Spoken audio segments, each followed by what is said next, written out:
इन दिनों पूरे प्रदेश में तेज गर्मी पड़ रही है, मगर कुछ मिनटों के लिए ही बिजली चली जाए तो आप बेचैन हो जाते हैं। लेकिन सोचिए वो लोग किन हालातों में होंगे जिन्होंने अरसे से बिजली देखी ही नहीं है। मध्य प्रदेश के बालाघाट में एक गांव ऐसा है जहां आज तक लाइट नहीं पहुंची। देखिए ये खास रिपोर्ट। बरसों से अंधेरे में गांव, अंधकार में बच्चों का भविष्य। जो सपने हैं वो साकार नहीं हो पा रहे, जिसमें सबसे बड़ा अगर रोड़ा कोई बन रहा है वह है बिजली। बालाघाट से 40 किलोमीटर दूर अति संवेदनशील इलाके में शामिल दुगलई गांव में आज तक विकास की रोशनी नहीं पहुंची। ये गांव आज भी अंधकार में है क्योंकि यहां आज तक बिजली नहीं आई। बिजली के खंभे लगे हैं, तार लटके लटके टूट रहे हैं, घरों तक कनेक्शन ही पहुंचे हैं, लेकिन लोगों को याद भी नहीं है कि कभी इन तारों में करंट दौड़ा होगा। यहाँ के लोग अंधेरे के साथ जीते हैं और मुश्किल से जिंदगी को काट रहे हैं। बिजली के अभाव में बच्चों का भविष्य दांव पर लगा है, लेकिन किसी ने सुध नहीं ली। कब से नहीं है बिजली? बिजली तो 10-15 साल से ज़्यादा हो गया। पोल बिल गड़िया दिए हैं, जब जैसे कि वैसे केबल लगा दिए हैं, वहाँ से जो लाइव बिजली दिया नहीं है। वो जब खंबे लगे, ट्रांसफर लगे, तो कितने दिन बिजली रही यहाँ पर? कुछ एक दिन भी नहीं रहा। यहाँ केवल बिजली ही नहीं, बाकी योजनाओं का हाल भी कुछ ऐसा ही है। इस गांव में महज 8 से 10 घर ही पीएम आवास योजना के तहत बने हैं और बाकी लोगों को आशियानों का इंतजार है। लोग झोपड़ी में रहने को मजबूर हैं। साथ ही योजना के तहत बने घरों में भी ठेकेदार ने इतना भ्रष्टाचार किया कि पूरे घर जर्जर हालत में पहुंच चुके हैं। ये बताइए, लाइट कब से नहीं है आपके? पहले के नहीं आया है। अभी तक लाइट ही नहीं है। कैसे रहते हो फिर? वैसे वो टार्च जला के। ये घर आपका कब बना है? 3 साल हो गया, अभी ज्यादा भी हो गया। किसने बनाया? वही ठेकेदार, फर्श वाला ठेकेदार।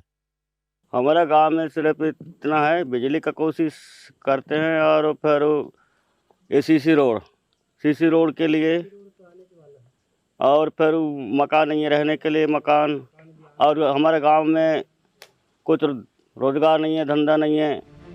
दुगलई गांव के लोग वनोपज पर ही निर्भर हैं। जंगलों से मिलने वाली चीजों को बेचकर अपना जीवन यापन करते हैं। इसके अलावा रोजगार के साधन नहीं है। इनकी बेहतरी के दावे हैं, लेकिन हकीकत में सिर्फ सियासत ही नजर आती है।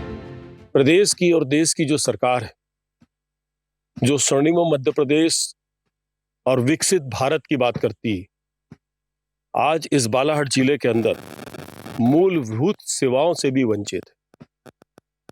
बिजली पिछले 10-12 साल से इन्होंने घर में लाइट नहीं जलाई।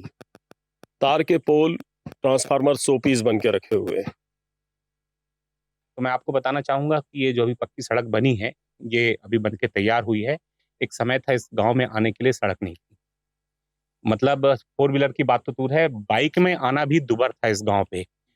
बिजली भी आई। बिजली में जो सबसे बड़ी समस्या ये है केबल है ना। केबल के कारण, और जो घटिया केबल मध्य प्रदेश विद्युत मंडल ने लगाया है, इसमें एक जाँच भी अभी पेंडिंग है। तो ऐसी बहुत सारी जगह, कुछ गाँव टोले पारे थे जहाँ बिजली नहीं लग पाई थी, वहाँ केबल के माध्यम से बिजली गई थी। तो इसको हम केबल हटा के धीरे धीरे उनको खुले तार के रूप में करने का प्रयास है। हमारे कुछ गांव से हमने प्रारंभ किया है, आगे यहाँ भी करेंगे।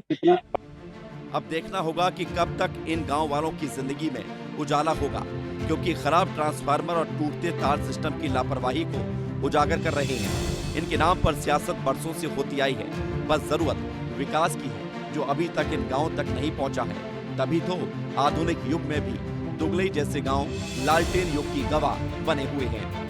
अभी की समय में, इस आधुनिक युग में बिजली सबसे महत्वपूर्ण हिस्सा है। अगर बिजली के बिना कहते हैं कि सब शून है, लेकिन यहाँ पर बिजली पिछले कई दशक से नहीं है, तो सोच सकते हैं कि यहाँ के ग्रामीणों की जिंदगी कितनी अंधकार में होगी और यहाँ के बच्चों का भविष्य भी कितना अंधकार में है। अब देखना होगा कि जिम्मेदार कब तक इन गाँव वालों को बिजली की सुविधा दे पाते हैं, ताकि यहाँ के बच्चे अच्छे से पढ़ सके और यहाँ के लोगों को बिजली मिल सके। चित्रंजन नेरकर, विस्तार न्यूज़, बालाघाट।